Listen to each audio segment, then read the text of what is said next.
কিছুমান হিন্দু মানুহে মিয়া মানুহক টাৰ্গেট কৰি আছে নেকি? ফুল ভিডিঅ'টো আপুনি চাওক। ফুল ভিডিঅ'টো চালেই আপুনি গম পাব। আৰু এটা বিতৰ্কিত গান আহিছে, মিয়া গান। কিন্তু ওই গানৰ মাজতে কি কৈছে মই আপোনাক কৈ আছোঁ, ভালকৈ ভিডিঅ'টো চাব। আগতে মই কৈ আছোঁ ছিংগাৰটোৰ নাম কি? ছিংগাৰটোৰ নাম হ'ল ইমৰান হুছেইন। সি এটা মিয়া গান বনাইছিল, কিন্তু গানটো ডিলিট কৰিব লগা হ'ল। আজি কিয় ডিলিট কৰিছে মই আপোনাক কৈ আছোঁ, আপুনি ধৈৰ্য ধৰি ভিডিঅ'খন চাব।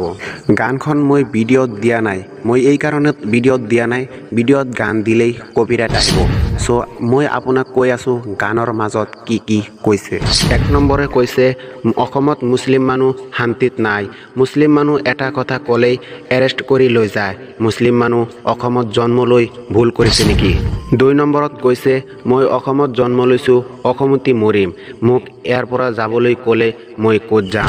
3 নম্বৰত কৈছে আপোনাৰ বডিত যেইটো ৰক্ত আছে মোৰ বডিতো এইটো ৰক্তই আছে। মোক যদি কয় অসমৰ পৰা যাবলৈ মই এতিয়া ক'ত যাম, মই অসমত জন্মগ্ৰহণ কৰিছোঁ, অসমতে মৰিম। এইটো কথাৰ কাৰণে ইমৰান হুছেইনক ওপৰৰ পৰা ধমকি দিছে গানটো ডিলিট কৰি দিয়া, ফেচবুকৰ পৰা, ইনষ্টাগ্ৰাম পৰা, ইউটিউবৰ পৰা ডিলিট কৰি দিয়া, নহ'লে কথা বেয়া হ'ব।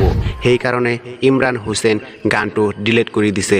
আপুনি মোক কমেণ্ট কৰি কোৱাচোন এই গানত কোনটো বেয়া কথা কৈছে। আৰু কৈছে মই এটাও বেয়া কথা কোৱা নাই গানৰ মাজত, কিন্তু তাৰ পিছতো মোক গানটো ডিলিট কৰিবলৈ কিয় ক'লে?